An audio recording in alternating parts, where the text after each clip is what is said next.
Imagine taking the last train home after a long day at work. The carriage is nearly empty. Just a few exhausted passengers scattered across the seats.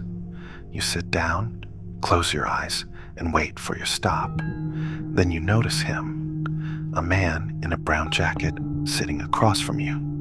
He's staring straight ahead, completely still. His briefcase rests on his lap. He looks tired, exhausted, actually, like he's been working too long, too hard, for too many years. You glance away, check your phone, look back. He hasn't moved, not even slightly.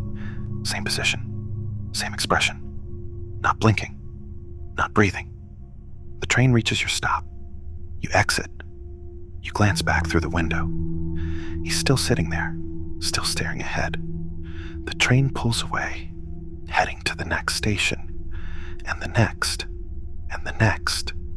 This is what happens every night on the Tsuen Wan line in Hong Kong. The same man in the same seat, riding the same train over and over. Security guards have tried to approach him. He vanishes. CCTV footage shows something sitting there, but when zoomed in, the image distorts into static. And when MTR staff checked the records, they discovered something that explained everything. In 2008, a man died of a heart attack on that train. His body wasn't discovered for hours. He'd been riding the train back and forth, dead in his seat, while the train continued its route.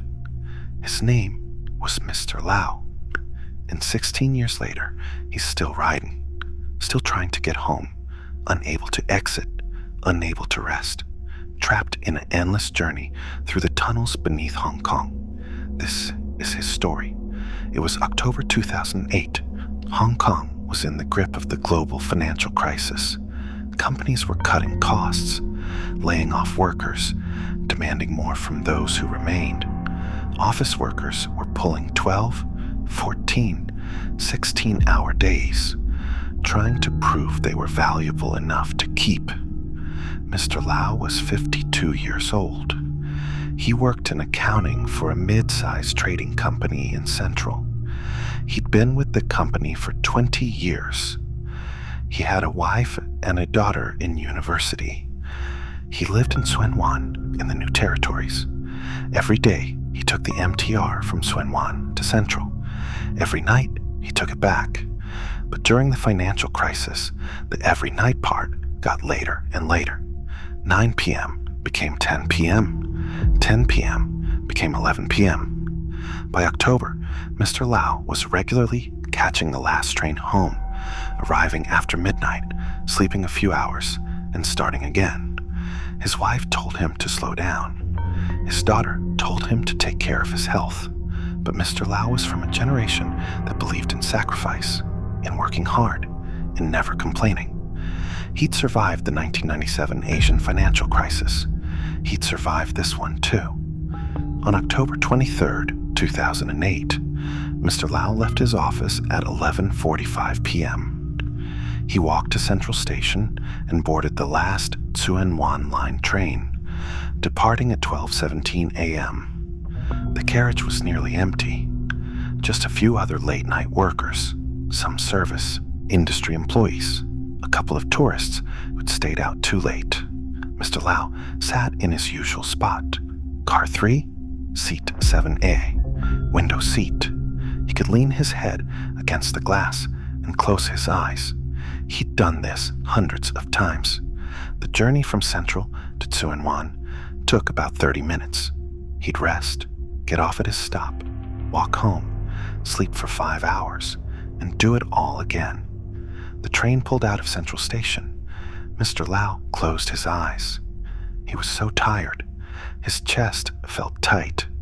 He'd felt it all day, a pressure, a heaviness.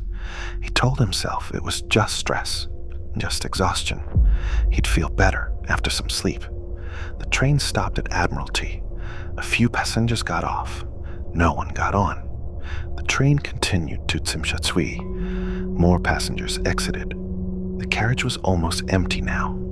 Just Mr. Lau and 2 other people at the far end. Somewhere between Tsimsha and Jordan, Mr. Lau's heart stopped. The pain in his chest suddenly intensified, then disappeared entirely. His last conscious thought was relief.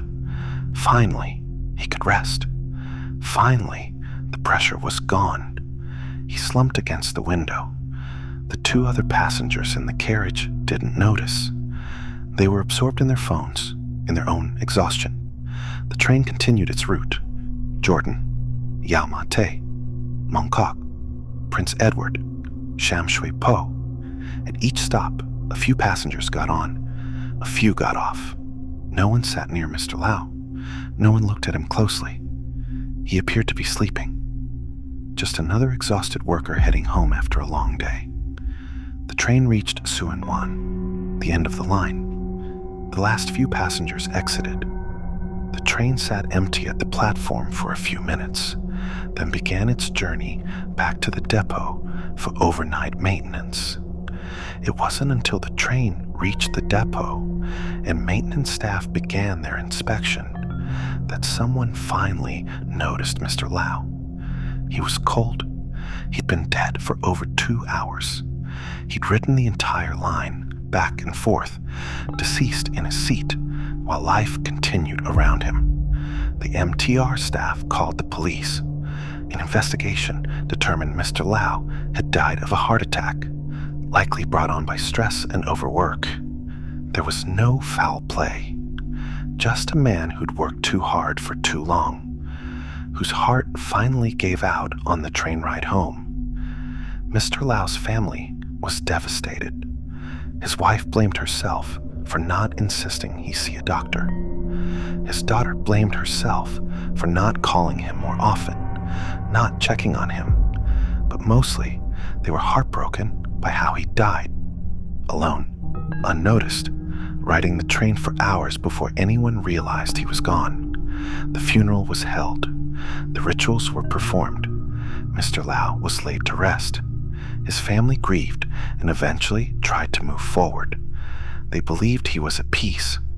But 6 months later, in April 2009, an MTR security guard named Chen was doing his final check on the last train of the night. As he walked through car 3, he saw a man sitting in seat 7A. The man wore a brown jacket and dark trousers. He carried a briefcase. He was staring straight ahead with an exhausted expression. "Sir," Guard Chen said, approaching, "the service is ending. This is the last stop."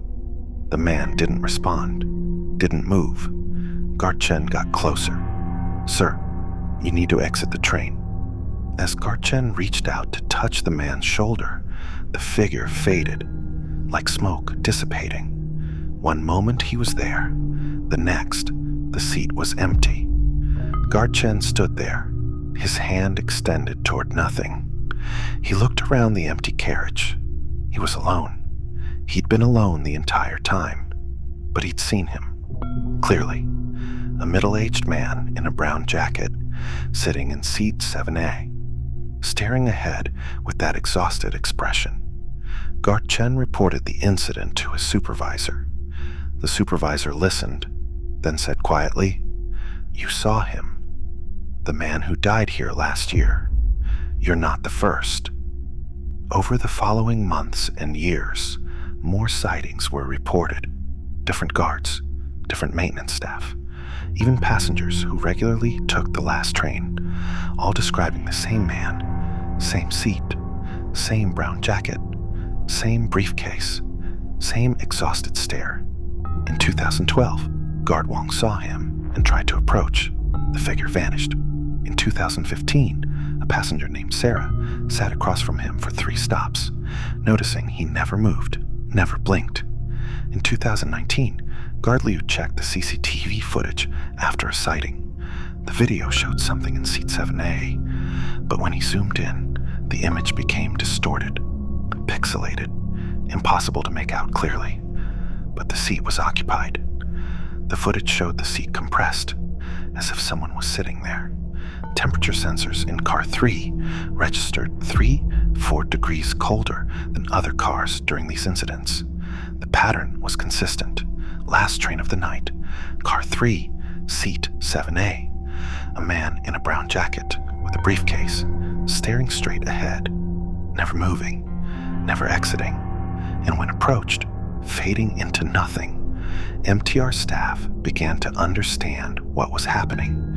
Mr. Lau's spirit was still riding the train, still trying to get home, still trapped in the routine of his final night. Boarding at Central, sitting in his usual seat, closing his eyes to rest, never realizing he would never wake up, never arrive home, never exit the train. In Chinese belief, this makes him a lonely ghost, someone who died alone, unnoticed, with unfinished business. His last thought was getting home to his family, but he never made it. And now his spirit repeats that journey endlessly, unable to complete it, unable to move on. Some MTR staff have tried to help. They've left offerings at Tsuen Wan station, where Mr. Lau would have exited. They've burned incense and paper money. They've asked Buddhist monks for advice. But the sightings continue, because Mr. Lau is trapped not just by death, but by routine. For 20 years, he took that train. Every day, the same route, the same seat. It became so automatic, so ingrained, that even death couldn't break the pattern. He's still riding, still sitting in seat 7A, still staring ahead with that exhausted expression, still trying to get home after another long day at work. And every night, on the last train from Central to Tsuen Wan, he's there, waiting, riding, never arriving. Mr. Lau's story is a tragedy that speaks to Hong Kong's extreme work culture and the price people pay for it. In Chinese beliefs, lonely ghosts need help to move on. Proper rituals, family acknowledgement, acceptance of death. But Mr. Lau's family doesn't know his spirit is still riding the train. They believe he's at peace. Perhaps he's waiting for someone to tell him it's okay to stop. It's okay to rest. It's okay to finally go home. What do you think? Is Mr. Lau's spirit still trapped on the MTR? Should someone perform a ceremony on the train itself? Let us know in the comments below. And don't forget to subscribe for more true ghost stories from across Asia.